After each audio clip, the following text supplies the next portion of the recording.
Third Grade Angels by Jerry Spinelli.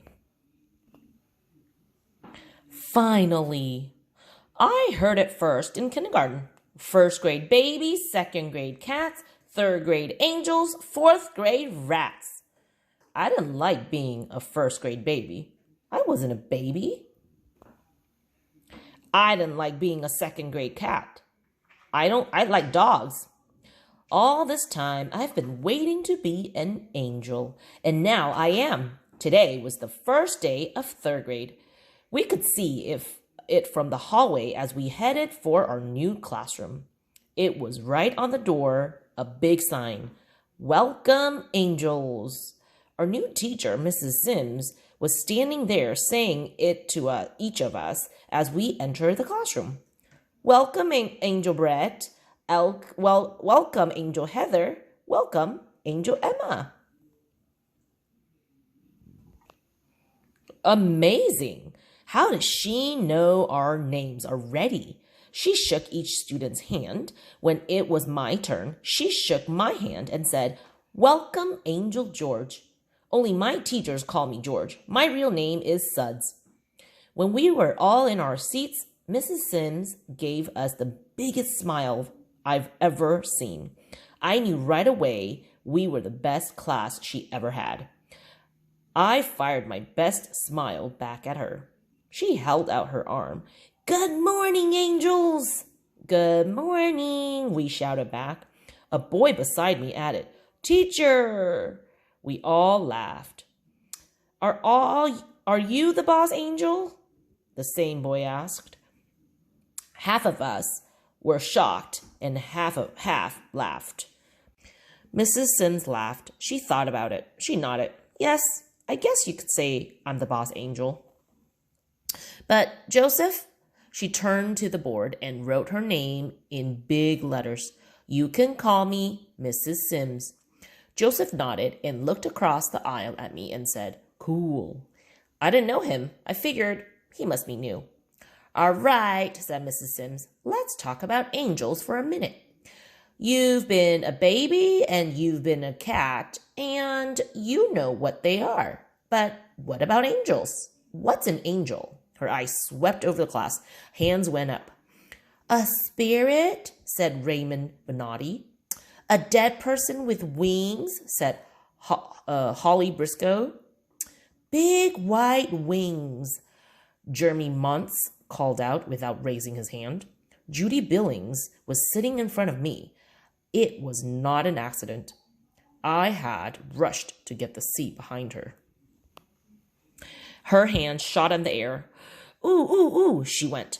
"Yes, Judy," said Mrs. Sims. Judy stood even though the others didn't. "Perfect in every way." The way she said it, so sure, I got the impression she knew a couple of angels personally.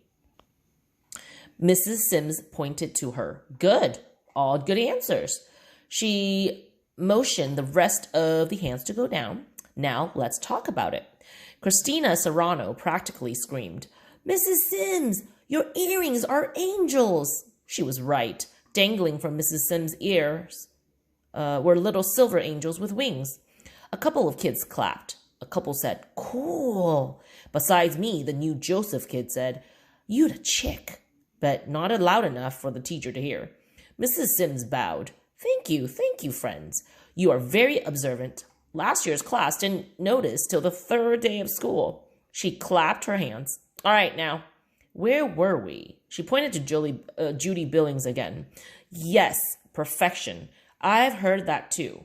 Whatever angels may be, everybody seemed to agree that they're perfect. All right." She looked us over. "Show of hands. Anybody here perfect?" We all turned around to see if any hands went up. One did. Mrs. Sims seemed surprised. Well, Joseph, congratulations to you." Joseph grinned and slapped his own hand down. "Nah, just kidding." Mrs. Sims pretended to wipe her brow. "Phew, had me worry there for a second. I wouldn't know what to do with a perfect third grader." "Send him to angel school," someone piped up. Everybody laughed. Mrs. Sims hardest of all. It was only when she stared at me and gave me a thumbs up that I suddenly realized something. The one who said it was me. I couldn't believe it. I never did anything like that in my life. I never speak in class unless I raise my hand first. What got into me? I wonder if it had something to do with sitting next to Joseph. I can see I'm going to love this class, said Mrs. Sims. Okay, angels are perfect. Real angels, that is. But we're not really real angels, are we? We're third grade angels, people type angels, right? Right, came the calls. So, she went on, the best we can do is, she waited to build up the suspense. The best we can do, a couple hus popped up. In other words, said Mrs. Sims, in order to be good third grade angels, all you have to do is do your best. She looked us over. Got it? Got it, we said. Okay, said Mrs. Sims, but I know you guys, you like a little reward for your trouble, right? Right. You want a little prize at the end of the road to make it all worthwhile, right? Right. Well, she said, she reached into her desk drawer. Have I got a prize for you?